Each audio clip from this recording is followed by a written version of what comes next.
How's it going, YouTube? It's Golly, and in this video I'm going to be showing you how to complete the Maxis Easter egg on the new Black Ops 2 zombie map, Buried. So the first step is to come into the farm and grab this radio antenna. It is a part for the Gallows, which is the first step of the Easter egg that you need to craft. So you're going to go over here to the courthouse and go to the right of it, and you'll see this noose, and that's where you're going to be adding the parts for this. And right now I'm going to be showing you the locations for the 4 parts that you need to craft that. So the next part is this battery terminal, which is located inside of the church near the Vulture perk. Once you have that picked up, you take it back over to the noose and you hold X to craft it, and then you'll be halfway done and you can move on to finding the next 2. So I do want to be clear about something really quick. You cannot do this Easter egg in solo. It has to be with 4 players. The only reason I'm doing this in solo right now is because I wanted to record all the part locations for this, and I wasn't able to pick up all the parts myself when I actually completed the Easter egg with friends. So you do need 4 people. Now the next part is located inside a gunsmith. It's a spool of wire, and once you have that picked up, you can go ahead and add it to the noose. And then you are going to have to go and find the 4th and final part, which is located above the jail cell, which Leroy is kept in. And you're going to have to enter from either the farm or the building that's right next to the jail cell. And it should be right up by the mystery box spawn on the 2nd floor. And if you have the 1 Easter egg completed, the Richtofen Easter egg, you aren't going to be able to find these parts. I found that out after I completed this Easter egg, so just throwing that out there. So now you finally have the Gallows completed, and you can move on to the next step. Now the next part is actually not a step of the Easter egg, but a shortcut that I want to show you that'll help you get things that you need for the Easter egg. So you're going to go in the candy store and pick up candy like I did, and you're going to have this guy follow you. Now he will follow you if you have candy, because he'll take the candy and do like 3 different actions with it. But this is a really cool thing I found, that if you knife him, he will run faster instead of just walking really slow. So if you need him to be somewhere, you can just keep turning around and knifing him and he'll follow you a lot faster than he normally would. So this part is giving him candy right in front of a crafting table, okay? Now if you do that, then he will just learn it really quick and go and find all the parts for you without you doing anything, and then he'll build the item for you just like that. Like, as you can see, he just goes in the room there, picks up 1 item, runs right back upstairs here to where I am, and then he crafts the turbine for me, which is awesome because I think it saves you a little bit of time, and it'll also save you some frustration from finding the parts for them. So now that you have a turbine, you're also going to need a subsurface resonator, which is like a subwoofer type thing that like generates noises to kill zombies. And that crafting table is inside of the saloon. So you're going to have him build it for you again if you want. If you want to take the lazy route like I did, do that. And then you're going to have 1 person get the subsurface resonator and 1 person get the turbine, and you are good to go to the next step. And the next step is to blow up these orbs, which is located number 1 right outside of the church, which you just saw us destroy right there. Number 2, which is located up in the tunnels above the map, which you can get to by opening up the saloon. And once you get to these tunnels, you're going to book a right, which I almost went the wrong way, and you should see the 2nd orb. And then you're going to place your turbine or subsurface resonator down, and then within a few seconds it should destroy the orb. And then the 3rd orb is located right outside of the saloon.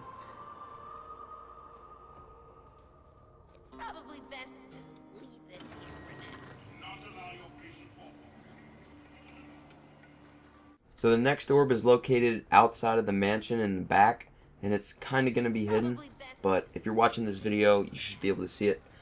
You put your resonator and turbine down right where we did, and then you will have the last one blowing up. Now the next part is the lantern step, alright? You're going to have to throw a grenade from holding it down at this lantern in midair, and if you hit it right, it should fall to the ground. And once it falls to the ground, someone is able to go over to it and pick it up, just like as if it were a part for a craftable item. And you should see it in your inventory at the bottom of your screen. And you now has lantern, and you can start feeding it, which is the next step. So the next step is to give Leroy candy while you have the lantern. Now the person with the lantern doesn't need to be the one that gives him candy, but that is a good idea to do. So Leroy's going to follow whoever gave the candy to him around, and he's going to be Hulk smashing zombies bitches. And you should be hearing a little beeping noise after he kills a zombie each time he does, if it's feeding the lantern right. And then once he feeds enough zombies to the lantern, then you should hear Maxis come back on, and he'll start explaining the next step of the Easter egg. Now the next step of the Easter egg is this Braille code, which is kind of retarded, but at the same time kind of easy, because if you know how to decipher it, then it makes life a whole lot easier for you. So, after I get this beautiful, beautiful little connection interruption, so once that's over, I'm able to go over here on top of the roof and add my filled up lantern to this lantern logo that's located on the top of the gunsmith. And once you do that, there should be a code that pops up on the wall behind it. And that code actually corresponds to signs that are located on the top of the map. And each row responds to a different sign. And you don't have to hit them in order, alright? So an easy way to decipher that code is to look at the spaces that are in between the words, and look at the spaces that are in between the words on these signs up here on the top of the map. And once you know what they mean, then you're going to have to go over to the signs and hit them with the gav knuckles. Now, for me, and for some reason, every time I played, it was dry, cross, and then bone were the three signs that I had to knife. So, it might be different for you, I'm not sure, but for me, it was dry, cross, and then bone. And once you hit bone with your knuckles, the Wisp should spawn. Now the Wisp, you gotta follow around the map and feed some zombies to. Now this part could be a bit tricky because the Wisp can disappear if it doesn't gather the correct amount of zombie souls. Now as you can see, it lights up zombies that it goes near arms, and then that's how you can tell that it's stealing its energy and soul from. But if there are no zombies near it, then it'll disappear. And you have to stay behind it too and not get too far away from it, or it'll disappear also. So the best way to do this part is to have two rape trains, one right outside of Juggernaut and then one right out in front of the gunsmith being run. And you got to be able to kill some of those zombies too, so zombies can be spawning up while it's running through this tunnel, or else it will disappear. Now as you can see, the smaller the ball gets, the less energy it has and the more likely it is to disappear. But the larger it is, the less likely it is to disappear, and the more likely you'll be able to continue your route. So right here is where you're going to have to throw a time bomb down about 5 seconds before the Wisp hits the noose. And then once the Wisp hits the noose, Maxis should start talking again, and that lets you know that you completed that Wisp. Now, here's where it gets interesting. You're going to have to set off your time bomb and go back in time. And once you do that, you should be able to do a Wisp for a second time. Now, the reason you got to do it for a second time is to fill up the second orb. As you can see, only one of them's lighting up. You gotta be able to feed the Wisp a second time with more zombies. So we're gonna go ahead and show you my second run through of the Wisp. Oh, sorry, that was my phone. Sports Center score alert. So I'm gonna go ahead, knife bone, and then up spawns Wisp number 2. And now we gotta follow the leader with this thing. Now I'm not sure if this Wisp has some of the same disappearing properties as the first one, but I definitely know that for some reason this one didn't seem to disappear after it didn't get fed zombies like the first one would. Like if you wouldn't feed the first one zombies, if there wasn't a zombie near the first orb, like 5 seconds later it would disappear. But this one is a lot better with working with you, because I felt like it stayed like a smaller ball longer than it would without zombies being near it. So this one might not disappear at all, and you might all you might have to do is just follow it through, and that's it. You don't have to have any zombies near it. I'm not sure about that one, but as you can see, it seems to be staying in a small ball version, which means no zombies are being absorbed into it, and it seems to be staying that for a long time.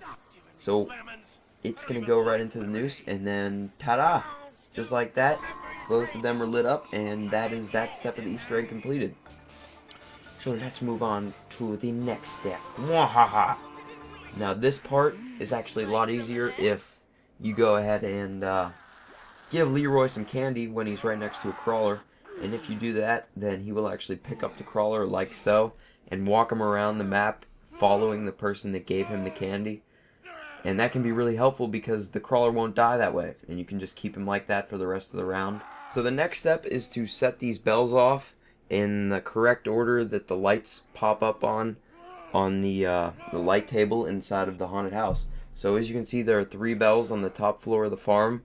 One person is going to have to stand there.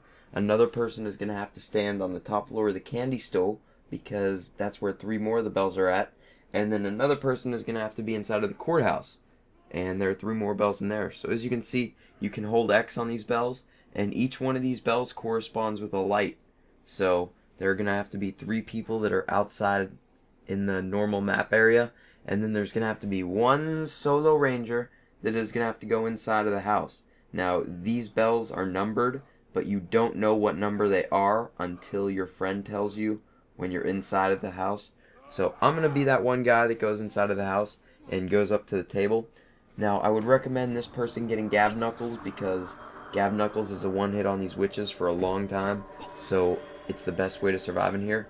Now you're going to go over to this table and hold X to pull the lever. Now do you see how a light goes off? That light actually corresponds to a bell. Each row corresponds to a different location. And as you can see, there are 3 rows and 3 locations. So that light that went off right there is middle row, top light. So that's candy store light 1. And then my friend holds X on the bell, and then that's candy store light 3. So then my friend hits the 3rd light, and then that's farm light 1. And then my friend hits the bell at farm light 1, and then the light turns green, and then that's farm light 2. So I'm not sure exactly which column is for which location of bells, because they change every time, I think. So you can't get accustomed to calling the middle column the candy store like I've been doing. But that's how you do it. You basically do a practice run so your friends can see which bell lights up which number. And whenever you get all 9 lights lighted up, then Maxis will start talking, and then you're able to exit the house and move on to the last step of Easter egg. Oh my golly. So I'm going to go out to the front of the map, and as you can see, when you go up to this well, it'll say hold X to make a wish, and that starts the last step of the Easter egg. Now I don't know if you need to run the Huckleberry dude into that, but if you do, you might need to run Huckleberry into that by giving him alcohol and having his back facing the fountain, and then it'll break the fountain, and then you're able to go on to the last step. So look at this. This is the last step. It's called Sharpshooter, alright? This shit is hard as hell because you have to hit each of these targets that pop up, and you can't miss one of them. And there are 4 different spots that they spawn at. The one is the ghost house, which I'm shooting at. The one is in front of Juggernaut. The one is in the saloon. And then the one is out in front of the courthouse. And you have 1 player stand at each of these locations, and you shoot these targets that pop up, alright? I was on this step for so long, so you will fail at this before you actually have all 4 people shoot all 20 some of them in unison without missing one of them. It's pretty difficult, but whenever you do it and you shoot all of them, then bada bing bada boom, a few seconds later you should get all the perks unlocked and an achievement, 75 gamer score, Mind Games. Ta-da! Achievement unlocked. Easter egg complete, folks. There you go. Hope you all enjoyed it. And a common question I had on Twitter was, do you need to get perfect accuracy on the targets to unlock the achievement? The answer is no, you don't need perfect accuracy. You can miss bullets on these targets and still unlock it. But it does take a while, so don't get too frustrated when you're trying this step, because I'll let you know that it actually did take me 4 hours.